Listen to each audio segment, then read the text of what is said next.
That's enough of that. That's the Raw Band and the Crunch. In the next hour, we find out why a dilapidated dance hall in a mining town in Lancashire became world famous, all thanks to Northern Soul. This is Radio 2 on the BBC Sounds app, on your smart speaker and on 88 to 91 FM. It's news at 4 o'clock. This is Nikki Cardwell.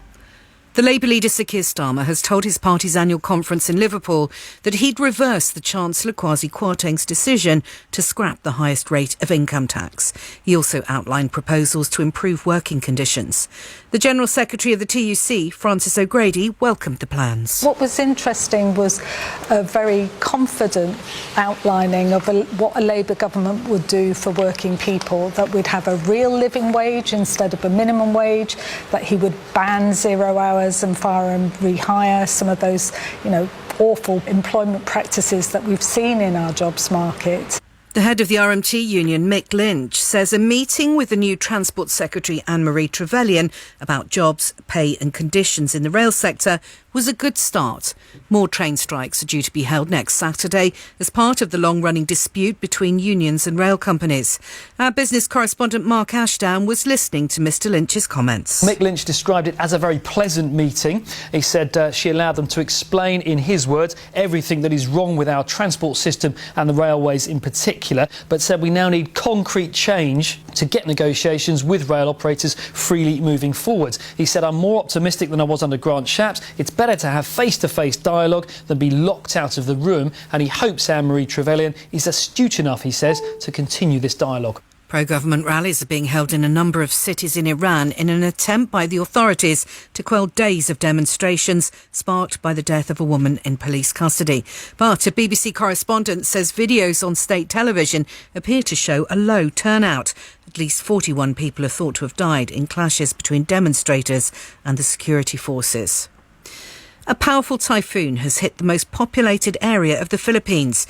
The local Red Cross has compared the moment to waiting for the enemy to attack in war.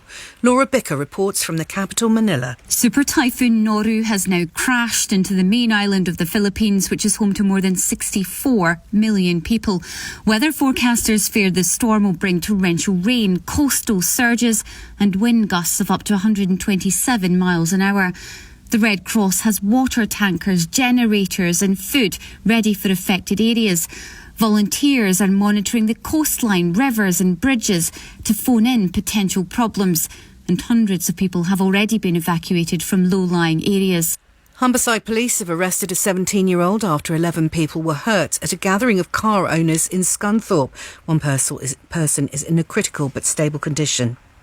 Police Scotland say no further action will be taken over an online threat made against J.K. Rowling after she tweeted her support for the author Sir Salman Rushdie after he was attacked on stage in the US last month. The force said the message, which read, "You're next," was made from outside the UK. BBC News, it's 4:03. Time now for the traffic and travel news. Here's Orna. Nikki, thank you very much. It's looking busier now on the motorways. The M90 has been busy for a while on the southbound side. It's heading towards Edinburgh from Fife over the Queen's Ferry crossing. And the M8 still quite slow between 20 and 14. That's West Street to Fruit Market. It's slow heading into the Woodside Viaduct works. And the A1 Western Bypass on the southbound side between 66 and 65 at Berkeley. So it's near the Bowes Incline. You've got queues there and they're backing up to junction 69 at the Dunstan interchange. Now, we know that's because of a breakdown, that's all. One lane's closed but very slow traffic. The M56 in Cheshire on the eastbound side between 3 at the Princess Parkway and 2 at Sharston's queuing. That's an accident partly blocking the road. Queues backing up to Manchester Airport now at junction 5. The M62 still a slightly slow queue there. It's 20 to 19. Rochdale to 19 at Haywood. There was a breakdown earlier on with one lane closed and it has reopened. Birmingham City Centre, it's the Pride event which is on, but it's not really disrupting the roads really. The Aston Expressway running well.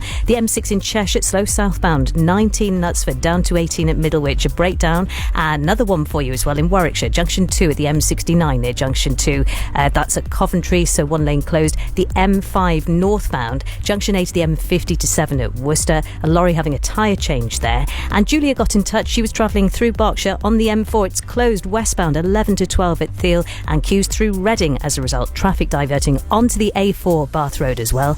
I'll be back with your next one just after the news. Thank you, Orna.